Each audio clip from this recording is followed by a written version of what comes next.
नमल बेलों से ढके बंगले में इस सुबह हुनैन बैठी लैपटॉप लगाए हाशिम के कंप्यूटर को हैक करने की सर तोड़ कोशिश कर रही थी। उसकी टेबल पे बहुत से तरीके थे जिनको एक एक करके वो इस्तेमाल कर रही थी।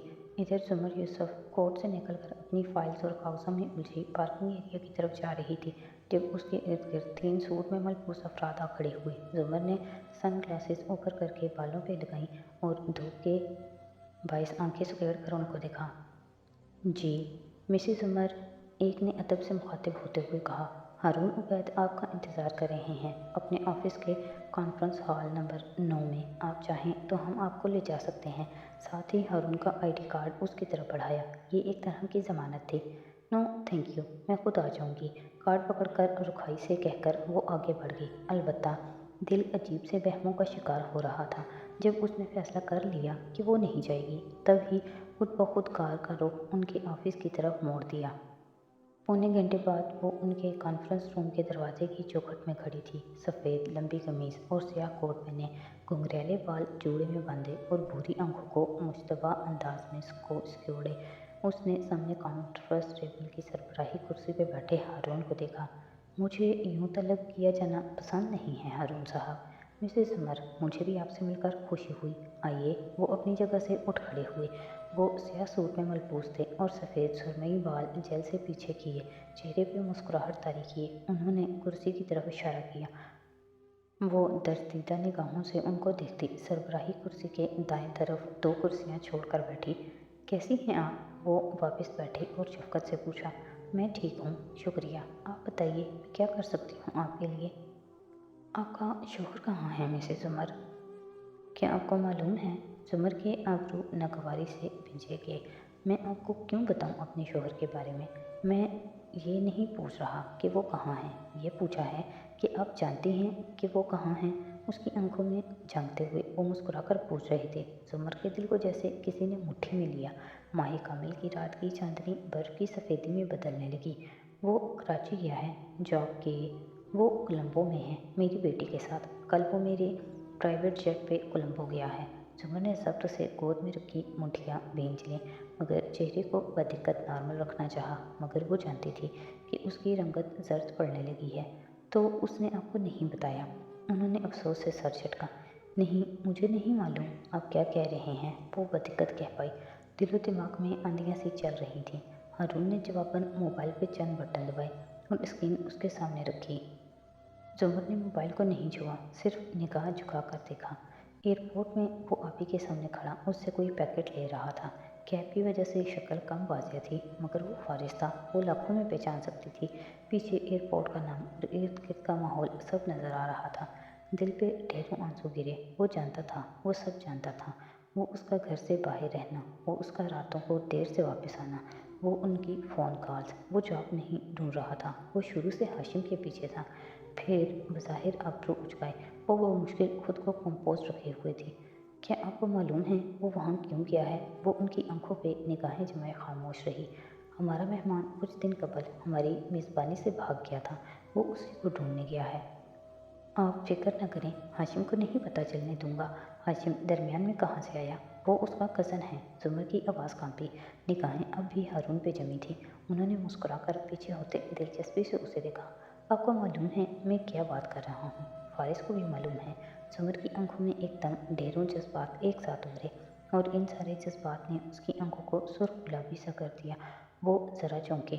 आपको लगा था वो नहीं जानता? जुमर गर्दन मोड़कर दूसरी तरफ देखने लगी। बहुत से आंसू अंदर उतारे।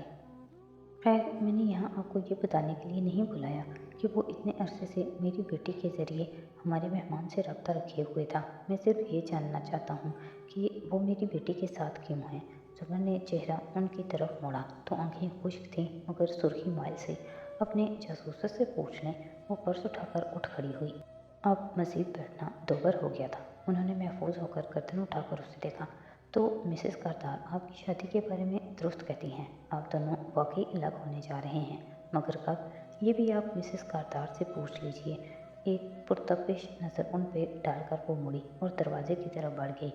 मेरे अंदाज़े दुरुस्त साबित करने का शुक्रिया मिसेज़ उमर। मुझे यकीन है कि हम जल्द दोबारा मिलेंगे।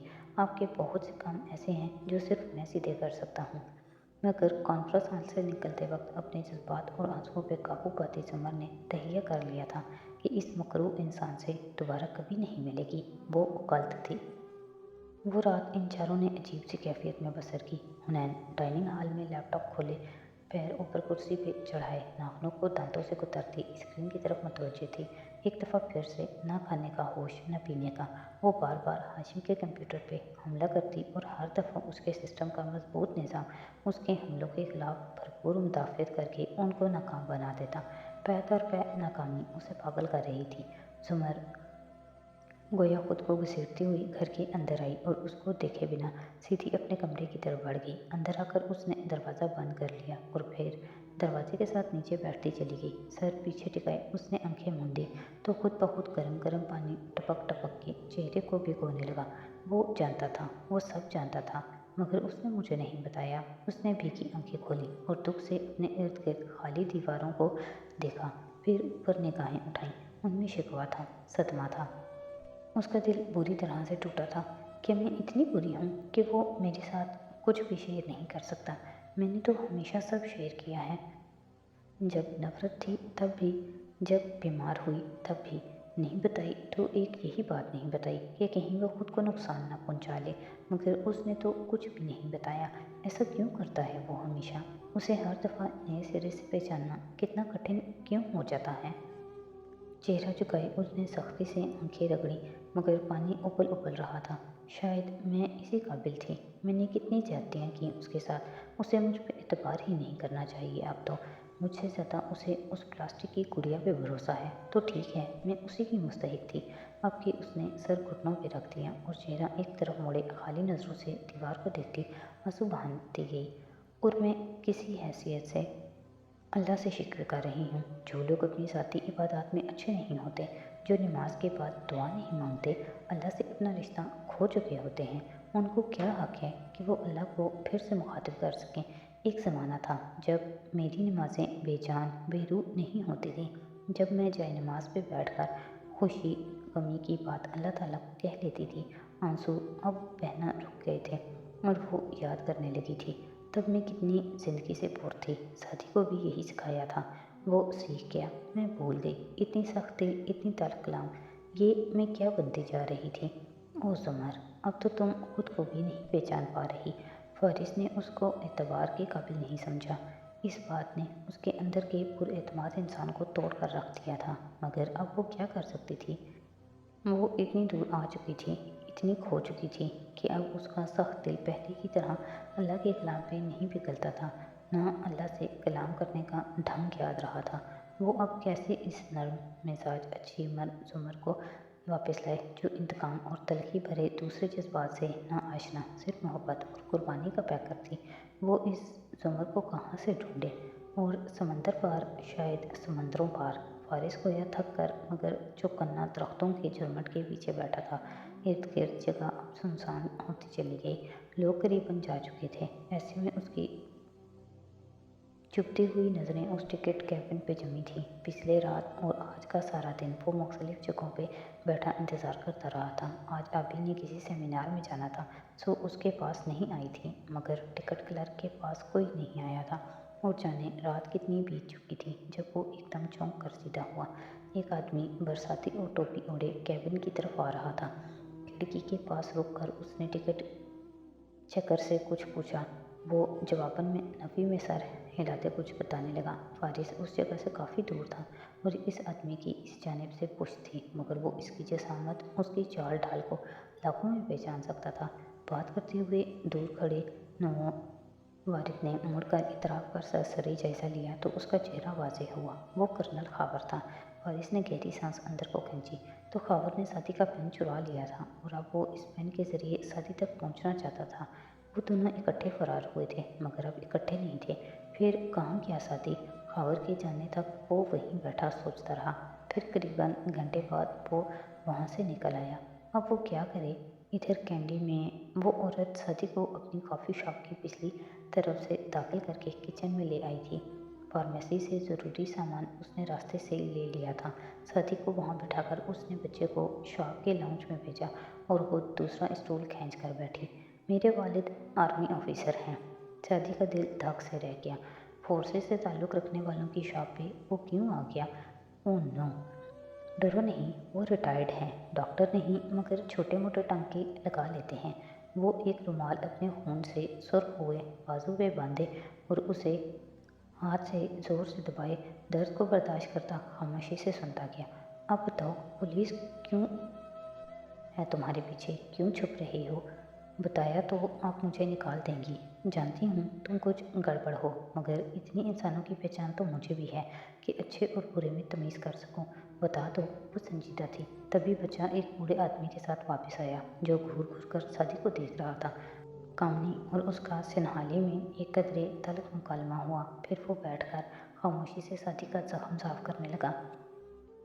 उसने चेहरे पे दुनिया जहान की सादगी और मासूमियत तारी करते हुए कहना शुरू किया।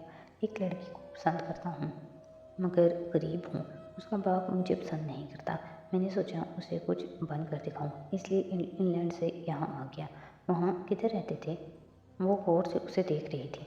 लीड्स में। पढ़ाई भी छोड़ दी उसके पीछे, पैसे कमाने इधर आया। उसके करीब रहना चाहता था, मगर उसके बाप को जब पता चला तो दर्द से उसने आंखें मींची। बूढ़ा अब उसके टांके लगा रहा था। उसने मुझे नौकरी से निकलवाया, फ्लैट से दरबदर किया, बंदे मेरे पीछे लगा दिए, कागजात गायब करा दिए और पुलिस में लिखवा दिया कि मैं इलीगल हूँ और चोर हूँ। वो चाहता है मैं मुल्क छोड़कर चला जाऊँ, मगर मैं लड़की को छोड़कर नहीं जाना चाहता। आदमी गाहे बगाहे उस पर नज़र डालता, चुपचाप अपना काम करता रहा। नाम क्या है उस लड़की का? कामनी ने जितनी डिटेक्टिव फिल्में देख रखी थी, उनका लालच इस्तेमाल करते हुए उसने तुरंत सवाल दर सवाल शुरू कर दिए। सोनिया। जवाब तैयार था। और तुम्हारा? शफ़ी अहमद। जवाब तैयार था, जो मुंह में आया बोल दिया। अब क्या करोगे? औरत ने ज़रा हमदर्दी से पूछा। उसे वो बेज़र्र लगा था। पैसे कमाऊँगा, बड़ा आदमी बनूँगा, फिर देखता हूँ वो कैसे उसकी शादी मुझसे नहीं करते, मुस्कुराकर बोला। औरत ने मुस्कुराकर नफ़ी में सर हिलाया। तुम आजकल के नौजवान, तुम लोगों की सोच शादी से आगे जाती ही नहीं। वो अफसोस कर रही थी। अपना मुल्क, अपनी फैमिली, किसी बड़े मकसद के लिए जीना, ये बातें तुम क्यों नहीं समझते? वो उदासी से मुस्कुराया। मैं क्या करूं? मुझे समझ ही नहीं आती ये बातें। पटी हो चुकी थी। बूढ़ा उस पर एक नापसंदीदा नज़र डालकर चीज़ें समेटकर खामोशी से उठ गया। पापा के रवैये का बुरा न मानना, वो ऐसे ही हैं, अजनबियों पे एतबार नहीं करते। उन्हें लगता है कि मैं बेवकूफ़ हूँ, जो लोगों पे एतबार करके उन्हें घर के अंदर ले आती हूँ। मोंचू के पापा को भी मैं ऐसे ही लाई थी, फिर वो हमें छोड़कर अपनी एक स्टूडेंट के साथ भाग गया। वो इस तंग सी पेंट्री की चीज़ें दुरुस्त करती कह रही थी। वो दरमियानी उम्र की औरत थी, बाल स्टेप कटिंग में कटे थे, काफ़ी दुबली और सांवली थी, मगर आंखों में सुकून था, चमक थी और उदासी भी। मगर मैं ये सोचती हूँ शफ़ी, कि अगर इंसानों पे एतबार ना कर सकें तो इस दुनिया को ही ख़त्म हो जाना चाहिए। अब हर कोई तो हमसे झूठ नहीं बोलता ना। साथ ही जुल्फ़िकार यूसुफ खान के दिल को किसी ने उल्टी छुरी से काट दिया, मगर बज़ाहिर वो जबरन मुस्कुरा दिया। ऐसा ही है। खैर, तुम भी ज़ख्मी हो, ये दवा खा लो। और इधर एक पुराने काउच की तरफ इशारा किया। सो जाओ, हमारे कॉफ़ी शॉप के वर्कर्स इधर ही सोते हैं कभी कभार। सुबह तक यहीं रहो, फिर बेशक चले जाना पैसे कमाने। मुस्कुराकर वो काउच पे कुशन बराबर कर रही थी। ऐसी फुर्तीली और तेज़ तेज़ काम करने वाली औरत थी वो, मेहनती सी। शादी ने इस्पात में सर हिला दिया। थैंक यू, मैं सुबह चला जाऊँगा। और सुनो, वो जाते जाते मुड़ी, उसकी आंखों में देखकर गोया याद दिलाया, ऐसा कुछ मत करना, चोरी वगैरह, कि मेरे पापा दोबारा मेरी जजमेंट पे एतबार ना कर सकें। मुझे पता है तुम ऐसे नहीं हो, मगर ख्याल रखना। साथी ने मुस्कुराकर सर को खाम दिया। आपका नाम? कामिनी।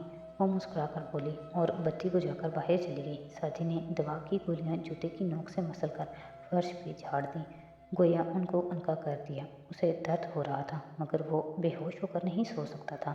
उसे अलर्ट रहना था। इन्हीं ख्यालात में घेरा वो काउच पे लेट गया और आगे का लाए अमल तैयार करने लगा।